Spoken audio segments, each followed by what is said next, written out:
किया जाए। तो उन्होंने कंटेम्प्ट रिजेक्ट करने के लिए उनके वकील ने उनके माध्यम से कहा, तो उसके बाद कंटेम्प्ट को रिजेक्ट करने के लिए दिल्ली पुलिस हमारे बीडीसी का वकील और सामने सरकार का वकील वो सब एक हो गए और एक होकर के उन्होंने हमारे को कंटेम्प्ट अपने वापस लेने के लिए कहा। क्या हो गया होता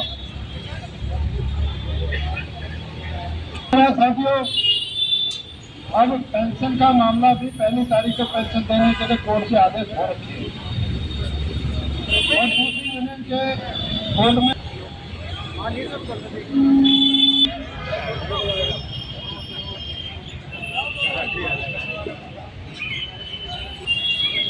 मैं कहीं से बात शुरू करता हूँ। दूसरी यूनियन में कोर्ट में जाकर के डीटीसी सेवानिवृत्त कर्मचारी संघ ने भी कोर्ट में केस अवमानना का केस लगाया था, पेंशन देना चाहिए। तो दूसरी यूनियन ने हमारे ही वकील का विरोध करना शुरू कर दिया।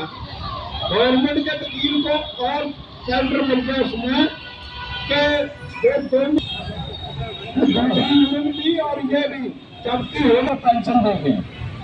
तो जब हमारे भाई आपस में लड़ना लग जाए, वजह है कि ये आज हम कभी और सरकार के खिलाफ चलते तो आज तुम्हें यहाँ से नहीं बैठना पड़ता। पेंशन के लिए तो खास कर दोगे, आज इकट्ठे चलते हैं।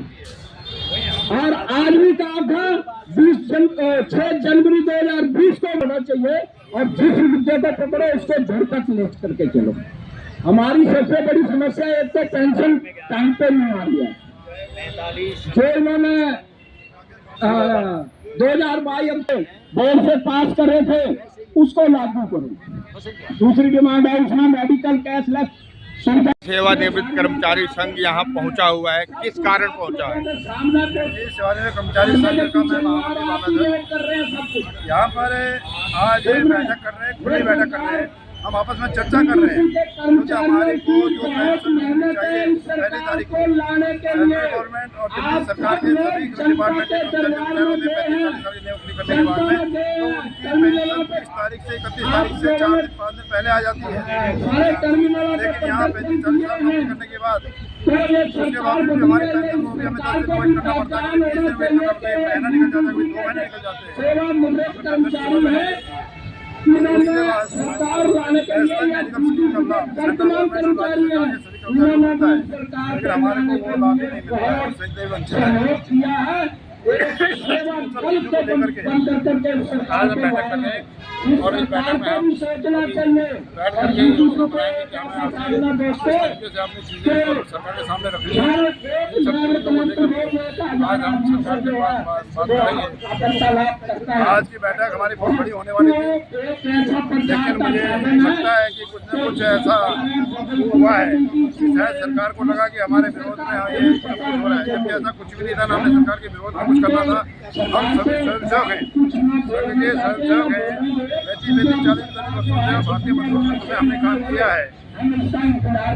उसके बावजूद भी सरकार का समर्थन करते हुए हम चाहते हैं कि हमारे को जो स्थान मिलना है वो इस उम्र में हमें मिले।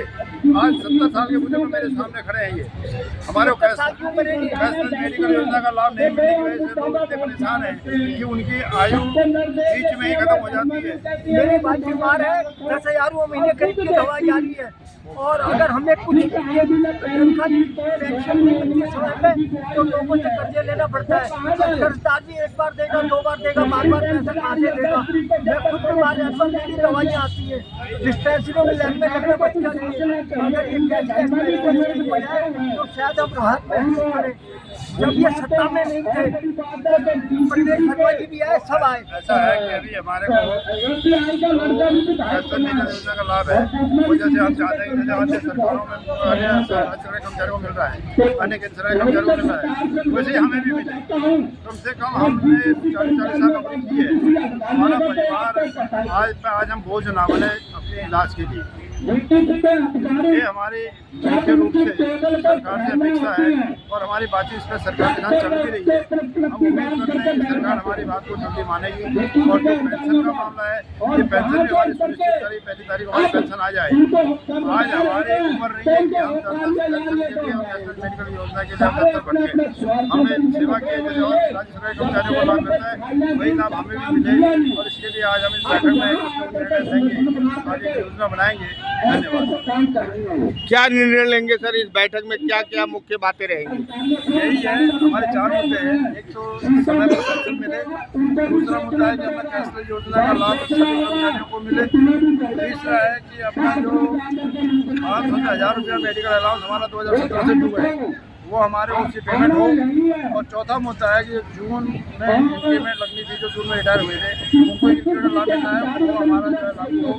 पाँचवा है कि जो 31/2022 को आपने सबको पेंशन देने के लिए रेजोल्यूशन पास किया था बोर्ड में, और साथ में कैशलेस मेडिकल योजना को लाभ देने के लिए बोर्ड में आपने रेजोल्यूशन पास किया था, उसका लाभ सभी को मिले, ये हम चाहते हैं और इसके लिए हम कोई न कोई आज बैठक में निर्णय आगे ले लेंगे। कितने लोग जुड़े हुए हैं डीटीसी सेवानिवृत्त कर्मचारी संघ के साथ?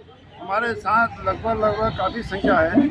आज हमारे 1200-1300 मेंबर हैं, और अगर ये कल शायद पुलिस प्रशासन को क्या लगा ऐसा कुछ था नहीं, लेकिन कुछ न कुछ प्रशासन को शायद कोई दिक्कत हुई है। हमारे 15 तारीख को हमने इसकी सूचना दे दी थी आज की बैठक की, उसके बावजूद भी कल शाम को उन्होंने हमारी पेंशन आज की जो मीटिंग थी उसको कैंसिल करने के बारे में हमारे को सूचित किया, जिसकी वजह से लोगों में कुछ भ्रम फैल गया कि आज मीटिंग नहीं हो पाएगी। आज यहाँ पर संख्या इसकी वजह से उतनी ही हो पाएगी जितनी हमारे को अपेक्षा थी, नहीं तो हमारी आज की बैठक में 400-500 लोगों का आना तय था। मीडिया के द्वारा क्या संदेश है सरकार को? मीडिया के द्वारा हम सरकार से यही अपेक्षा करते हैं कि आप इन बुजुर्गों को परेशान ना करें, और ये बुजुर्ग आपसे अपेक्षा करते हैं जिन्होंने सबने सरकार को लाने के लिए दिन रात मेहनत की और आप लोगों को सत्ता तक पहुँचाया है, और आज आप सत्ता में हैं, हमने आपका साथ दिया है। मैं खुद स्वयंसेवक हूँ संघ का, तो हमने आपका साथ दिया है, और आप भी आज बुजुर्गों के लिए सोचें और ज़्यादा हमें परेशान ना करें, ये मैं अपेक्षा सरकार से करता हूँ। ठीक है।